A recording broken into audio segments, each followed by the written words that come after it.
안녕하세요. 저는 50대 여자입니다. 몇 년 전 저에게 놀라운 일이 일어났는데 그 일을 여러분께 한번 이야기하려고 해요. 저는 어렸을 때부터 엄마와 단둘이서 살았는데 저희 엄마의 직업은 무당이십니다. 저희 엄마가 저를 낳고 얼마 지나지 않아서 신내림을 받게 되었고 어쩔 수 없이 무당이 되신 거죠. 저희 아빠는 엄마가 괴물이라며 도망쳤고 엄마 혼자서 저를 힘들게 키우셨어요. 지금은 아빠 얼굴도 기억이 나지 않습니다. 물론 연락도 하지 않고요. 무당이라는 직업이 옛날에는 귀신을 본다며 괴물 취급을 받다 보니 어렸을 적에는 저희 엄마의 직업을 숨기고 다녔어요. 다들 저희 엄마가 무당이라고 하면 저까지 괴물로 볼 것 같았거든요. 엄마도 그런 제 행동을 이해했는지 운동회나 학부모 참관 수업을 하면 전혀 참석하지 않으셨습니다. 그래도 성인이 되니까 조금은 엄마가 그런 일을 한다는 것에 대해 부끄러움은 없어졌고 누군가 물어보면 선뜻 이야기하곤 했어요. 저는 평범한 회사를 다니면서 직장 생활을 하고 있었고 엄마는 사람들의 점을 봐주면서 일을 하고 있었습니다.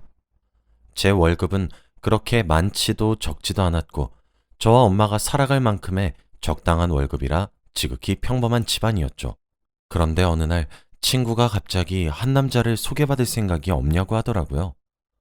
저는 그 당시만 해도 돈을 버는 거에 급했고 얼른 엄마를 호강시켜드리고 싶다는 생각뿐이었기에 괜찮다고 거절했지만 친구는 너 이 남자 잡으면 인생 한 번에 피는 거라니까? 완전 부자야 부자 라고 하는 거 있죠. 저는 부자라는 단어에 혹해서 그 남자를 소개받기로 했습니다. 처음에는 부자는 어떻게 살아갈까 궁금해서 호기심으로 시작된 만남이었지만 그 남자는 생각외로 저와 가치관도 비슷했고 부자라고 해서 살아가는 방식이 크게 다르진 않더라고요.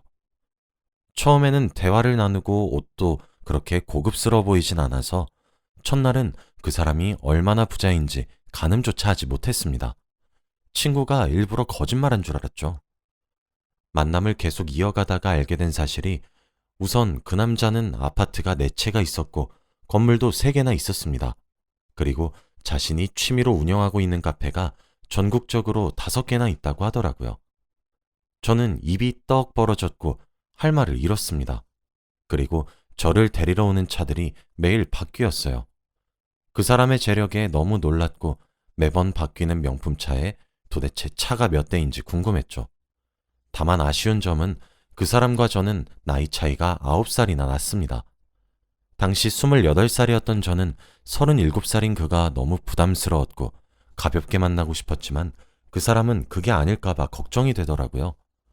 그래도 결혼 걱정 때문에 나와 잘 맞는 사람을 내치는 건 아니라고 생각해서 우선 그 사람과 연애는 시작했고 대화도 잘 통하고 저에게 다정하게 잘해주어서 행복한 연애를 했어요. 그런데 그 사람 집에 가게 되었는데 드레스룸에는 명품으로 가득 차 있더라고요. 저는 태어나서 한 번도 명품을 사본 적이 없는데 그 사람을 만나고 나서 명품백도 선물 받아보고 구두, 액세서리 등등 정말 많은 명품을 받았습니다.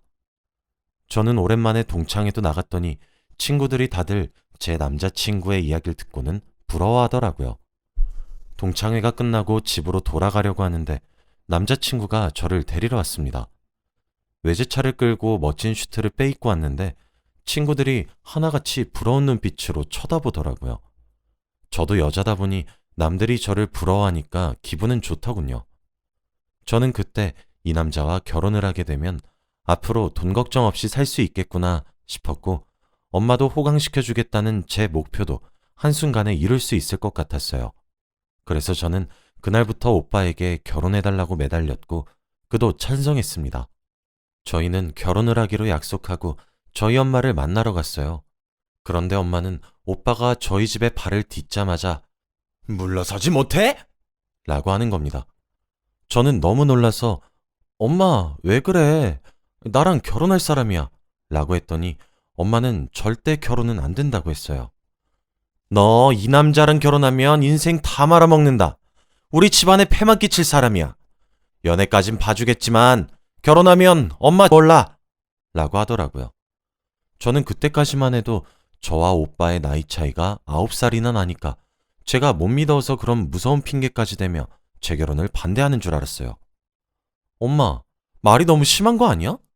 솔직히 막말로 무당인 엄마를 가지고 있는 딸을 누가 만나주겠어. 오빠 같은 사람이 사위로 오면 감사합니다 하고 엎드려 절을 해도 모자랄 판에 우리 집안에 폐를 끼쳐? 당장 오빠한테 사과해. 뭐? 결혼은 절대 안 돼. 자네는 기가 안 좋아서 우리 딸 옆에서 물러섰거라. 라고 하면서 오빠를 쫓아냈어요. 저는 오빠에게 미안하다고 연신 사과를 했고 그때 오빠의 표정은 별로 좋지 않아 보였습니다. 엄마는 끝까지 오빠에게 소금까지 뿌려대면서 나가라고 다시는 우리 딸 옆에 얼씬도 하지 말라고 소리쳤어요.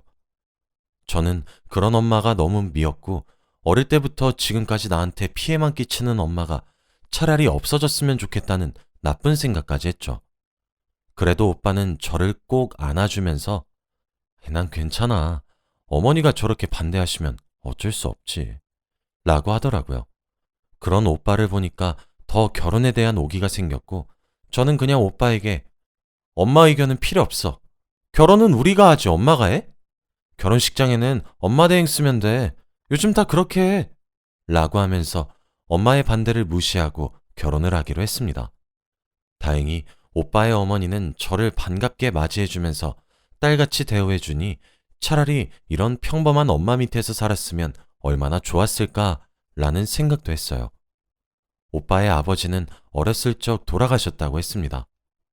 아무튼 저는 해외에서 오빠와 성대하게 결혼식을 올렸고 당연히 엄마는 오시지 않았죠. 청첩장을 주려고 찾아갔지만 엄마는 너 작정했구나? 너 내 딸 맞니? 당장 이 집에서 나가! 라고 하며 저를 쫓아내시는 바람에 어쩔 수 없었어요. 그래도 아무리 반대하는 결혼을 한다고 해도 엄마의 극단적인 말에 너무 상처를 받았습니다. 그렇게 오빠와 결혼을 하고 한동안은 정말 부잣집 사모님처럼 명품 백에 명품 신발을 신고 매일같이 백화점에 갔어요. 당연히 다니던 직장은 그만두었고요. 그런데 한 2주 정도는 그렇게 살았는데 그 뒤부터 남편의 태도가 바뀌기 시작했습니다. 집에는 일주일에 한 번 올까 말까 싶었고 연락도 잘 안 돼서 어디서 뭐 하는지 전혀 몰랐죠. 처음에는 많이 바쁜가 보다 싶었지만 점점 시간이 지나도 저를 찾지 않는 남편을 보니까 결혼한 사이는 맞는 건지 의문이 들었고 대충 느낌이 오더라고요. 처음에는 여자가 생긴 줄 알았습니다. 그래서 남편 몰래 남편의 휴대폰을 몰래 열어보면서 여자들과 대화한 내용들을 다 훑어보았지만 전혀 연인 관계의 대화를 나눈 사람은 없더라고요. 남편 차의 블랙박스를 보아도 평범하게 카페 갔다가 골프 치러 갔다가 하는 그런 장면밖에 없었죠. 그래서 저는 남편의 다른 집에 분명 여자가 있을 것 같아서 남편의 남은 집을 다 가봤지만 텅텅 비어 있었고 아무도 거기서 살고 있지 않았습니다. 도대체 이 사람이 왜 집에 들어오지 않고 왜 이렇게 돌아다니는지 의문이 들었죠.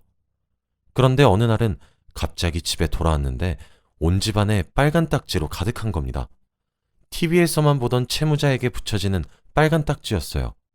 냉장고나 TV뿐만 아니라 온 가구에 다 붙어 있어서 곧장 남편에게 전화라니 미안하다 라는 말뿐이더군요. 알고 보니 남편은 재력가가 아니라 채무자였던 것이었습니다. 그런데 남편은 돌아가신 아버지 때문이라고 둘러댔고 그때 저는 남편 말을 철석같이 믿었어요. 남편은 조금만 기다리면 금방 다 괜찮아질 거라고 저를 다독였고 당분간은 집에 못 들어온다고 했습니다. 그러더니 갑자기 저에게 2억만 빌려달라고 하더라고요. 오빠, 내가 지금 당장 2억이 어딨어. 결혼하고 직장도 다 그만뒀는데. 제발, 2억만 있으면 이 상황 다 끝낼 수 있어. 제발. 오빠는 가지고 있던 카페랑 건물 아파트를 다 팔아도 2억이나 부족하다면서 제발 부탁한다고 했어요. 남편의 간절함에 저는 어쩔 수 없이 지인들한테 사정사정해서 2억을 빌렸고 남편에게 빌려주었습니다. 그 뒤로 남편은 고맙다고 했고 금방 집으로 돌아오겠다고 했어요. 그런데 며칠이 지나도 집에 붙여져 있는 빨간 딱지는 떼어지지 않았고 남편은 제 전화를 받지 않았습니다. 그때 실감했죠. 남편에게 제대로 사기를 당했다는 것을요. 저는 너무 힘들어서 맨정신으로 살아갈 수 없는 지경까지 갔고, 그래서 매일같이 술을 달고 살았습니다. 술을 먹으니까 엄마 생각이 굉장히 많이 나더라고요. 엄마가 그때 왜 그렇게 남편과의 결혼을 반대한 건지 이해가 갔습니다. 그런데 며칠 뒤, 갑자기 한 통의 전화가 오더군요. 저는 남편에게 온 전화인 줄 알고 급히 받았더니 전화의 내용은 충격적이었습니다. 아, 김정숙 씨 따님분 되시죠? 여기 병원인데 어머니가 많이 위급하셔서 얼른 오셔야 할 것 같아요. 저는 너무 놀라서 얼른 병원으로 달려갔고 중환자실에 누워있는 엄마를 봤습니다. 그런데 오랜만에 본 엄마의 모습은 정말 충격적이었어요. 얼굴은 가죽만 있을 정도로 야위었고 온몸이 뼈만 남아 있었거든요. 저는 너무 충격적이어서 가녀린 엄마의 손을 잡고 펑펑 울었습니다. 그때 의사 선생님께서 어머니가 마음고생 너무 많이 하셔서 몸이 이렇게 야위신 거예요. 우선 저희가 할 수 있는 건 다 했고 어머니가 얼른 쾌차하시길 기다리는 것밖에 할 일이 없습니다. 라고 했죠. 저는 이제서야 엄마를 본 제가 너무 한심스러웠고 엄마에게 너무 죄송했어요. 남편에게 전화를 걸어서 오빠, 우리 엄마 지금 중환자실에 있는데 너무 야위었어. 제발 병원 와서 나랑 같이 있어줘. 어? 라고 하니 남편은 장모님이 날 안 좋아하시니까 병원에 가기 싫어. 라고 하는 게 아니겠습니까? 아니 어떻게 사위라는 사람이 장모님이 아프다는데 병원 한 번을 오지 않나요? 저는 그 남자의 그런 무책임한 행동을 보고 정말로 정이 떨어졌습니다. 그렇게 엄마는 사위 얼굴 제대로 보지도 못한 채 얼마 뒤 돌아가셨어요. 저는 장례식에는 그래도 남편이 와서 제 옆에 있어줄 줄 알았는데 장례식장에 발도 들이지 않았죠. 저는 그 사람에게 정말로 실망을 많이 했고 이혼을 하고 싶었더군요. 엄마의 장례가 끝나고 전에 살던 집으로 가서 엄마의 물건을 하나씩 만졌는데 제 방은 제가 집을 나갈 때와 똑같이 정리되어 있더군요. 엄마는 늘 제가 집으로 돌아오길 기다리고 있었던 것입니다. 그때 엄마 생각에 정말 많은 눈물을 흘렸던 것 같네요. 그리고 엄마가 일하는 곳은 자주 들어가 보지 않았는데 그곳에 들어가서 엄마가 일을 어떻게 해왔는지 보고 있었어요. 엄마의 손길을 느끼고 있을 때 서랍 속에서 편지 한 통을 발견했는데 봉투에 내 딸 서진이에게 라는 문구가 있었습니다. 엄마의 글씨체였고 저는 그 봉투를 열어서 안에 담긴 편지를 읽었는데 내용은 정말 충격적이었어요. 서진아, 엄마야. 지금 이 편지 읽고 있을 때쯤이면 엄마가 많이 야위어서 세상을 떠나고 우리 딸이 엄마 일했던 곳을 보러 방에 들어왔던 거겠지? 서진아, 엄마가 열심히 네 남편의 악행을 막기 위해서 노력했지만 내 기만 잔뜩 빼앗겼어. 그 사람은 도저히 막을 수 없겠더라. 엄마가 많이 여의었었지? 그것도 다 네 남편과 너를 위한 행동들이었어. 서진아, 네 탓은 절대 아니란 걸 명심해. 그리고 마지막으로 제발 그 사람에게서 도망쳐. 엄마 하나로도 족하니까 제발 그 사람과 관계를 끝내렴. 엄마가 최선을 다해서 너에게 아무 피해도 가지 않게 해놨긴 했지만 그 사람의 기가 워낙 세서 혹시 몰라. 그러니까 도망쳐라 서진아. 라고 하면서 편지는 끝이 났어요. 몇 달 만에 본 엄마가 야위였던 이유가 바로 저를 위해서 구슬하고 저를 지켜주는 대신에 하늘에 있는 신에게 자신의 목숨을 담보 삼았다고 편지에 쓰여져 있었습니다. 그리고 그때 생각났어요. 엄마가 결혼 전 오빠와 결혼을 하면 엄마가 죽는다고 했던 말이요. 엄마는 그때 오빠와 결혼하면 자신이 죽게 되는 미래를 본 것이었던 것이죠. 저는 엄마를 죽인 사람이 저라는 생각에 죄책감이 들었고 엄마의 말을 듣지 않은 것이 너무 죄송스러웠습니다. 그 자리에서 편지를 끌어안고 펑펑 울면서 엄마에게 사죄했어요. 엄마는 죽을 때까지 저를 생각해서 자신의 목숨까지 바쳐가며 저를 구하신 거였죠. 저는 엄마가 편지에 남긴 도망치라는 말을 실행하기 위해 남편과 이혼 절차를 밟으려고 했습니다. 그리고 집에 가니 웬일로 남편이 있더라고요. 그런데 남편의 손에는 엄마의 조의금이 들어있는 흰 봉투가 있었습니다. 오빠, 그거 들고 어디 가려고? 아니, 나는 너 힘들까 봐. 이거 내가 관리하려고 했지. 뭐? 당장 일이네. 내가 오빠 뭘 믿고 이 돈을 맡겨? 진짜 나 딱 한 번만 믿어줘. 내가 관리하고 필요할 때마다 꼭 줄게. 어? 라고 하면서 집을 뛰쳐나가더군요. 저는 뛰어가는 남편을 따라가면서 얼른 내놓으라고 외쳤지만 남편의 뜀박질은 멈출 생각이 없었어요. 그렇게 남편은 도망쳤고 역시나 집에도 들어오지 않으면서 제 연락도 받지 않았습니다. 남편은 저희 엄마의 조의금까지 탐냈던 것이었죠. 저는 엄마가 돌아가시니까 이때까지의 모든 퍼즐이 맞추어지더라고요. 그때 저희 엄마를 처음 만나고 오빠가 왜 표정이 안 좋았는지 이해가 됐습니다. 남편은 채무자니까 집안에 폐만 끼친다는 말이 다 맞는 거였거든요. 남편도 그걸 알고 표정이 일그러졌나 봐요. 그리고 제가 사기 결혼을 당했다는 것도 느끼게 해주었습니다. 저는 남편에게 2억과 엄마의 조의금까지 뺏겼잖아요. 바로 이혼소송을 진행했어요. 없는 돈을 끌어모아서 이혼 전문 변호사를 찾아가서는 제가 당했던 모든 일들을 다 이야기했죠. 남편은 채무자인 사실을 숨기고 재력가인 척 위장하면서 저에게 사기 결혼을 했던 것과 2억과 엄마의 조의금까지 빼앗아간 것까지 아주 많은 죄를 지었더군요. 저는 우선 바로 남편에게 돈을 빼앗겼다며 경찰서에 신고를 했고 이혼소송도 진행했습니다. 그러니 제 연락은 한 번도 받지 않던 남편에게서 먼저 연락이 오더라고요. 그렇게 저희는 이혼을 하기로 했습니다. 그리고 또 하나 충격적인 사실을 알아냈어요. 바로 제가 남편의 첫 번째 아내가 아니었습니다. 이혼할 때 보니 제가 남편의 5번째 와이프였던 거 있죠? 혼인신고를 할 때는 제가 가지 않고 남편 혼자서 갔어서 알 수 없었는데 지금에서야 알게 되니까 너무 충격적이었습니다.